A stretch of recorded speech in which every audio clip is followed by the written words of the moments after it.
We welcome to the show House Intelligence Ranking Member, Congressman Devin Nunes. Great to have you on, Congressman. Hey, it's great to be with you. Thanks for having me. Sir, House Republicans have been doing, you've been doing your own probe for 3 years. No referrals for Obama or Joe Biden. AG Barr says he doesn't expect to see criminal referral charges, criminal referrals. Who have you made your own criminal referrals for?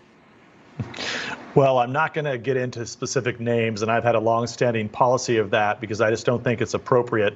I think we have to have a strong justice system in this country. And what I have talked about is I've talked about what we did refer for. So we have 2 conspiracy referrals. We have 1 referral on specifically on a set of leaks.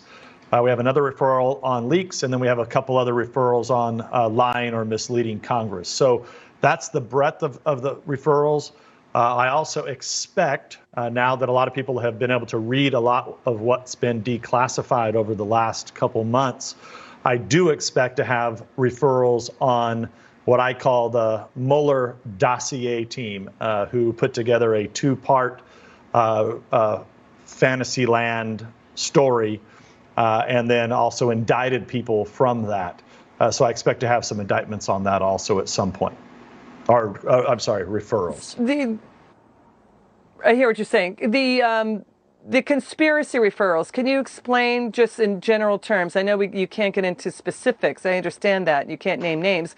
Generally, what is it about conspiracy here? Yeah, so there's 2 specific ones. So the question is, what did people conspire to do? So if you look at defraud the United States is a good one. Lie and mislead Congress, obstruction of justice, civil rights violations. So people conspired to do that in 2 different areas from our perspective, from our investigation. One was for the purpose of they conspired to manipulate intelligence to break all of those laws. And that refers to from everything from the intelligence community assessment to other things that were done. On the other side, they conspired to abuse the FISA system, the system that we use in this country to target criminals or terrorists or people that are trying to steal our nation's secrets. And that's the other referral. So very, very similar referrals, but kind of 2 different areas that we've been investigating over the years. You know, the breaking news, the full text of Susan Rice's email to herself, where she said that early January 2017 meeting, that Obama did things by the book, it has been declassified. It shows James Comey suggested Obama and his officials not share information related to Russia with Michael Flynn. What's your take on this new information about this email? Well, I would say first, why was this classified to begin with? Why wasn't this made public? It took Ambassador Grinnell, the acting director of intelligence, to actually come forward and declassify this. This is something we have wanted to see for a very long time. Secondly, if you really read it closely, it's actually exculpatory, right? Because Comey admits to Obama, according to, if you could believe anything they say, okay, which is a whole nother question. You have to really, if you read the fine print, it's actually exculpatory on General Flynn because they admit they didn't have anything. But when you go to things that we actually do know that are factual, the day before there had been a closing communication. The day before the meeting, remember the email is from 2 weeks later, and that's a strange circumstance in and of itself.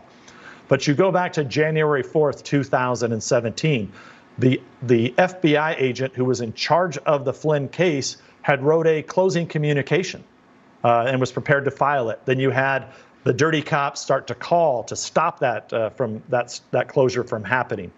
Then you have the ultimate interview of General Flynn, I believe, on January 24th in the White House, where that 302 that Congress had been briefed on, and we had had other people tell us about the existence of it, that 302, and for your viewers, a 302 is what a report that FBI agents do after every meeting.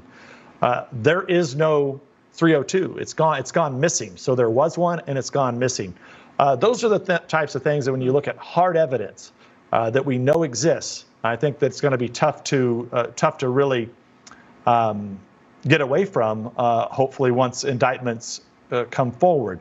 But with that said, the purpose of that email, I don't know, but clearly it was exculpatory on General Flynn. Clearly, and also you have to look at, was Comey lying to the president at that time? Because there was no information that would say that General Flynn was any type of shouldn't even be hinted that there was anything that General Flynn could possibly do that one would be concerned about it in the U.S. government. Quickly, can you give us a general feel about your referrals about lying and also referrals about leaks? Yeah, and let me go back to what you just your first question on Obama and Biden. I don't want people to think that Obama and Biden are innocent. In fact, I think they're very much involved in this. I think they knew a lot about it. But just because knowledge about it doesn't necessarily mean that they were in on it. Did they break any laws? And that's really what we're trying to get to the bottom of. I feel very confident that Durham is doing the job that we expect them to do. All right, Congressman Nunes, we ran out of time there. Will you come back on? We love having you on. Come back soon. Well, thank you so much. Thanks for the invite. I'd be glad to come back on.